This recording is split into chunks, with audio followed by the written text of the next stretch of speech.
is Nikolai Kunitsõn. I work as an analyst in RIA, and today I will very briefly tell you about China's cyber ecosystem. And as I know, we're being broadcasted live, so I just want to extend greetings to my mom and to all the Chinese embassy folks. Sorry, I think this will be a bit boring for you because it's TLP clear, but I hope you get overtime. Cheers. Anyway, China cyber strategy aim is very clear. It aims to become cyber superpower. And CCP chairman Xi Jinping has said that you cannot have national security without cybersecurity. What it means is that cybersecurity in China is not only a technical matter, it's a political issue. And that is something that we have to keep in mind. The second thing is that we have to keep in mind when we talk about Chinese things, is it technology, is it companies, then they all support broader strategic aims of CCP, and the same goes for cyber. In cyber field, China has three aims. The first is espionage. This goes to two sub-aims. The first one is political. So getting political data, spying on the embassies, on diplomats, on military, on intelligence, this is what every capable country does. A bit boring in that sense. The second, more fun part is economic espionage. And this is something that's been estimated by the Americans. It's around few $100 worth of IP stealing per year. And there's a running joke in America with SP 500 companies that there are two types of companies. The ones that have been hacked by the Chinese and the ones that don't know that they've been hacked by the Chinese. The second aim in China's cybersphere is monitoring their own citizens in China with the Great Firewall and all this, and abroad, dissidents, Human Rights Watch, and so on and so on.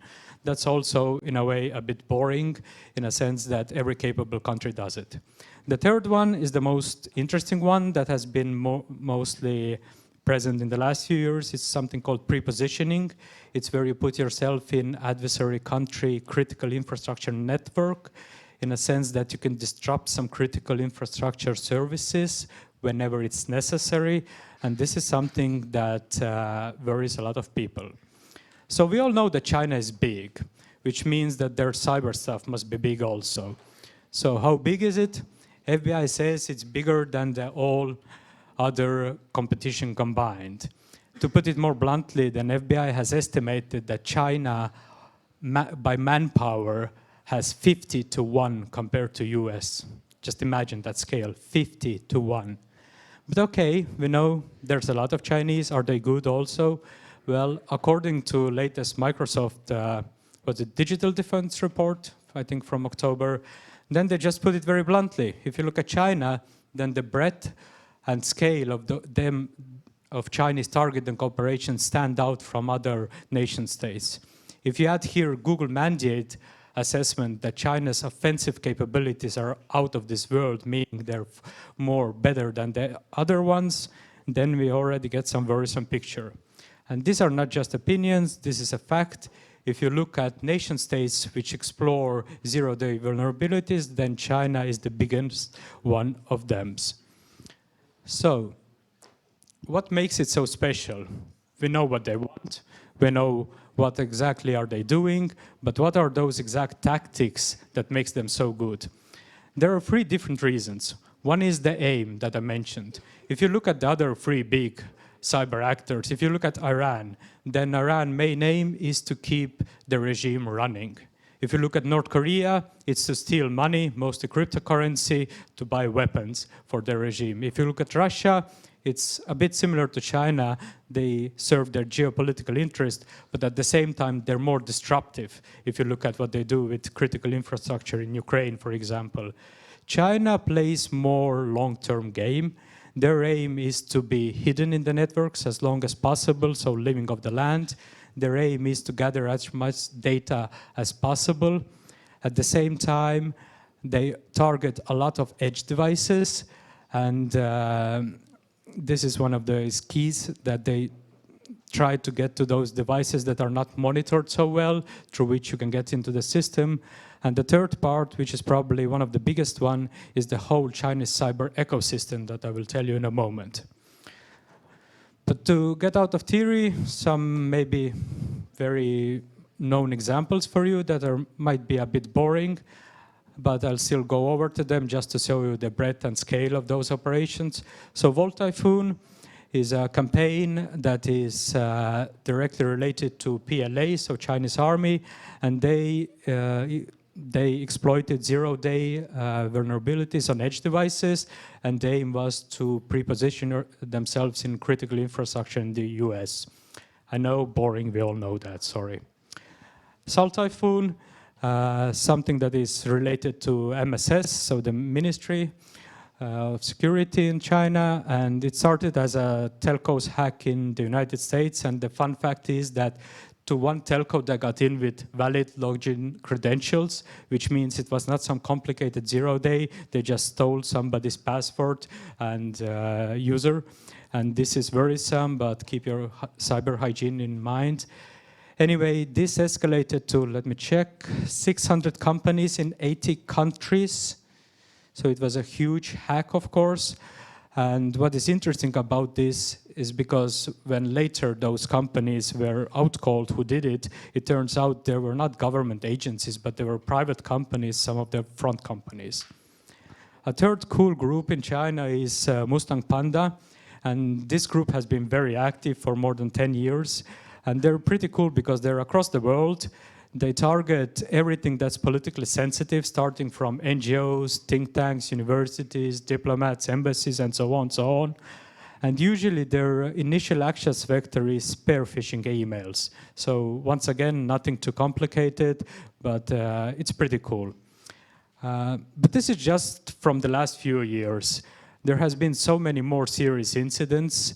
The OPM hack in 2015, when they stole data of 22 million US federal employees, so everybody who got access to some kind of sensitive materials, they got all their data. 2017 was 144 million Americans' financial data, so half of the Americans.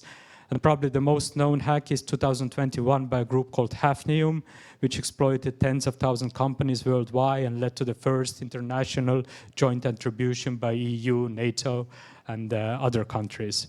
So this is just to show that those hacks have been going on a lot, even if you don't know about them. So what makes actually China's this kind of cyber ecosystem so special? I asked my good friend, you all know him, ChatGPT, to draw me a picture. And I will now briefly explain those three different aspects of it. So the first one is legal mandate. And China has approximately, let's round it up to 15 different laws that address this issue.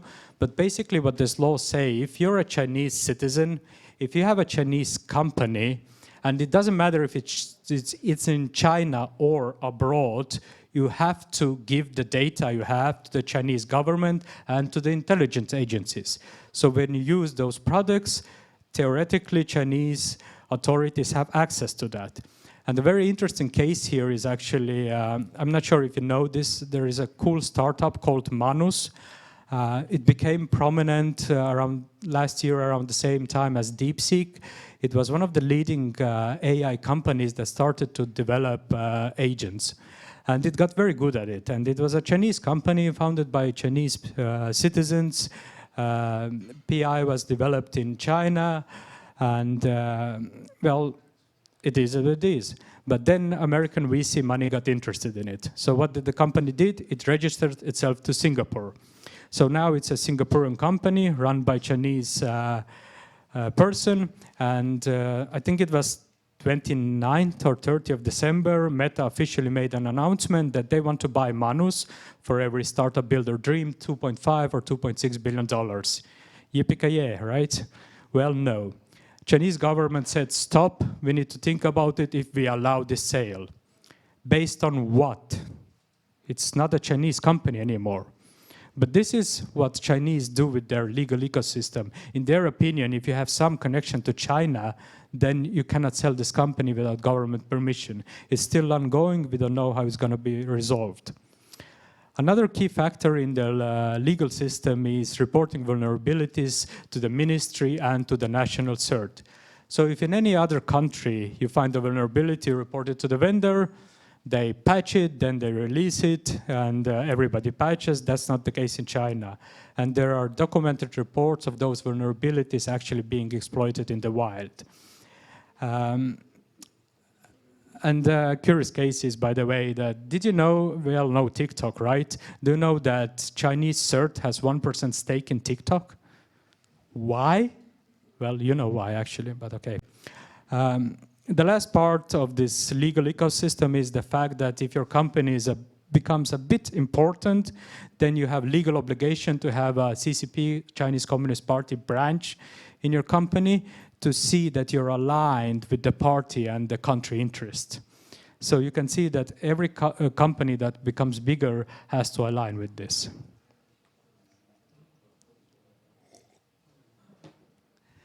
The second part is that when we talk about cyber operations in China, we're not talking only about intelligence agencies or the ministries, the PLA units. We're talking about private companies, we're talking about contractors and criminal hackers, and they all work together. They share their TTPs, they share their tools, they share accesses on different times at different campaigns.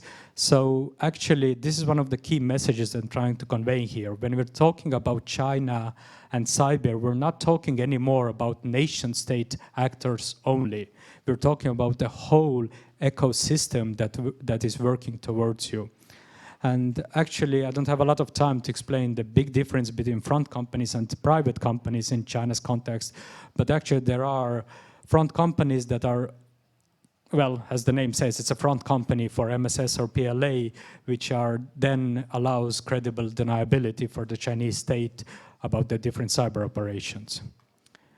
So this is who does it. So what are the concrete tactics of how they do it? I will just bring out here 3 things. First is the orb networks, which is basically like a very cool hidden botnet that's difficult to trace, that proxies the traffic. One of the most known one was Laptalk, which shifted infrastructure all the time and it was very difficult to detect. You have probably heard of the Bad Box 2.0, which is on its height had 10 million devices infected to it. And you might ask, what is the connection to China? Well, it's not only that Chinese criminals exploited this botnet, but most of the devices that were infected were pre-installed with malware, and they were off-name or no-name brand of Chinese products. So all the crap that you buy at Temu, that's why it's cheap, you know. That's one of the reasons it is actually cheap.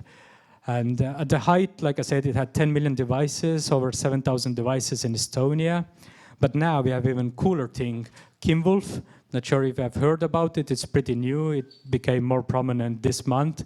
And this is cool because they use proxy networks, and they're very similar to Bad Box in a sense that it's pre-installed malware coming off from off-label brands.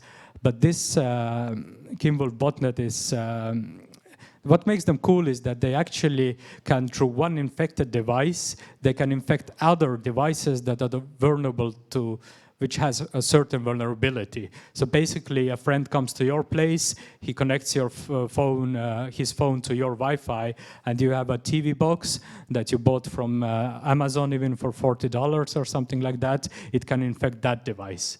So that's pretty cool in my opinion, but okay. The second tactic that Chinese use a lot is living off the land, which main aim is to stay hidden as long as possible, not be detected. And that means that the way of intrusion is not some true malware or some very complicated hack, because that's more easily recognizable.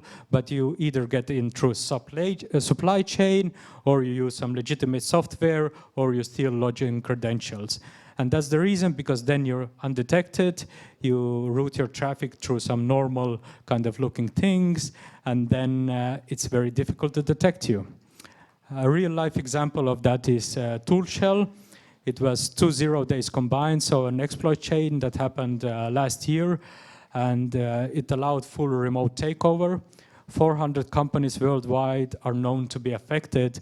And what it made really cool is when they got in, they installed through backdoor or malware that actually allowed them to stay inside even when the system was patched. So I think that's cool. I don't know about you, but okay. And what it all comes down to is that a lot of those hacks are not state-made in a classical way. If you look, for example, at the Salt Typhoon campaign, then the FBI indicted in their joint statement 3 Chinese companies, which looked like a normal IT companies, but they were actually behind those hacks. So this is one of tens of examples. If you look at ISON leaks or NoSec leaks, they show how Chinese companies are built to provide tools, assistance to direct government hacks. So basically what I'm trying to say is if you look at Chinese cyber capabilities, they're not only good because of their scope, their aim, and their size, and their skills, but because they have institutionalized cooperation between the private sector and the government sector, and it shows. And I want to finish off with a very bad joke, what people like to call dad joke or a pun. Do you guys know what's good about living in Switzerland? The flag is a big plus. How about Chinese? It's a big red flag. Thank you.